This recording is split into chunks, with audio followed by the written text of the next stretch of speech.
mau membacakan sebuah cerita kayak kemarin ya. Judulnya Rahasia Raja. Cerita ini ditulis oleh Kuzeli Manikavel dengan ilustrator Immanuel Scanziani. Nah, buku ini diterbitkan oleh Bookbox dan bisa kamu baca di Let's Read Asia ya. Judulnya apa? Rahasia Raja. Tahu gak sih rahasia itu apa? Apa itu rahasia? Apa rahasia? Rahasia itu tidak boleh dikasih tahukan kepada orang lain. Berarti rahasia itu sesuatu yang gak boleh dikasih tahu orang lain. Orang lain gak boleh tahu. Kira-kira apa ya rahasia raja? Yuk kita baca. Pada suatu masa hiduplah seorang raja yang mempunyai anak laki-laki dengan telinga seperti telinga sapi. Raja malu dengan keadaan pangeran. Dia menempatkan pangeran di ruangan terpencil di istana. Tidak lama kemudian datanglah waktunya upacara pencukuran rambut pangeran. Raja memanggil tukang cukur dari kerajaan lain dan upacara diadakan secara rahasia. Jadi raja tidak mengundang siapapun di upacara itu. Ketika selesai, raja memanggil tukang cukur ke ruangan pribadinya dan memperingatkan, jangan ceritakan ke siapapun tentang rahasia pangeran. Jika kau menceritakan hal ini, aku akan melemparkan kau ke penjara bawah tanah. Nah, tukang cukur itu berjanji tidak akan menceritakan kepada siapapun. Sayangnya, ia sangat tidak pandai menyimpan rahasia. Beberapa hari berlalu dan perutnya terasa membengkak. Aku harus menceritakan kepada seseorang. Kalau tidak, perutku akan meletus, pikir tukang cukur. Menurutmu, kira-kira dia akan cerita nggak ya ke orang lain? Tidak, cerita. Ayo kita baca lagi. Kemudian sebuah ide cemerlang melintas di pikirannya. Dia memanjat sebuah pohon tua dan secepatnya membisikkan rahasia itu. Perutnya segera kembali ke ukuran semula dan dia merasa lebih baik.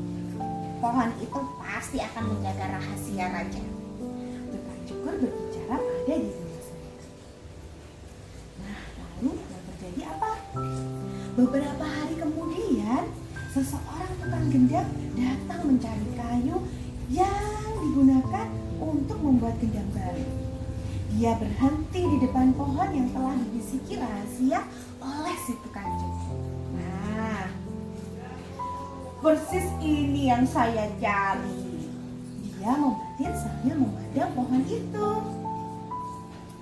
Dia lalu membuat gendang baru dan pergi ke istana untuk menyanyi di depan raja. Penjaga di gerbang senang melihatnya. Bernyanyilah untuk menyenangkan hati sang raja, kata si penjaga. Hari ini hatinya sedang tidak enak. Penjaga itu berbicara. Tiba-tiba gendang itu mulai menyanyi sendiri. Aku punya rahasia, tidak ada yang boleh mendengarnya. Telinga anak raja serupa telinga sapi. Itu si gendangnya bisa nyanyi sendiri. Penjaga secepatnya menyambar gendang itu dan berteriak ke tukang gendang. Tidak boleh ada yang membuka rahasia raja, kata penjaga. Cepat lari dari sini sebelum ada yang menangkapmu. Namun sudah terlambat, ya kan? Apa kira-kira yang terjadi? Raja sudah mendengar nyanyian itu dan memerintahkan penjaga untuk membawa masuk si tukang kendang. Nah, apa yang terjadi? Tukang kendang yang malang diseret ke istana. Lemparkan dia ke penjara bawah tanah, hati raja. Tapi bukan dia yang melakukannya, kata penjaga. Gendangnya yang mengeluarkan penyanyian itu, tuanku. Penjaga itu mencoba membela. Kalau begitu, lemparkan juga gendang itu ke penjara bawah tanah, raja bergerak. Hukum pula semua orang yang mendengar rahasiaku. Dia begitu marah sampai-sampai kumisnya bergetar. Nah, dengan berani si penjaga melangkah maju dan mengatakan, berarti sebaiknya Tuan menjebloskan semua kerajaan ini ke penjara bawah tanah. Karena kami semua mengetahui rahasia Tuanku. Oh, ternyata semuanya sudah tahu rahasianya. Raja kaget. Dia melihat menteri yang paling dia percaya. Apakah itu benar? Tanya raja. Benar Tuanku, jawab menteri. Kami tidak pernah mengatakan apapun karena tidak ingin mengecewakan Tuan, kata sang menteri. Raja merasa malu. Dia menyadari telah menjadi seorang ayah yang kejam karena menyembunyikan anaknya bertahun-tahun. Dia mengadakan pawai khusus dan dengan bangga mengajak anaknya berkeliling kerajaan. Semua orang bersorak dan melambaikan tangan kepada pangeran muda tanpa menghiraukan telinga panjang. Keesokan harinya, raja mengumumkan hari suci. Penjaga memimpin prosesi diikuti tukang gendang yang memainkan gendang barunya. Nah, ternyata semuanya tidak malu ya sama telinga panjang sang pangeran. Artinya kalau kita punya saudara, keluarga, kita tidak boleh malu dengan semua keadaannya ya.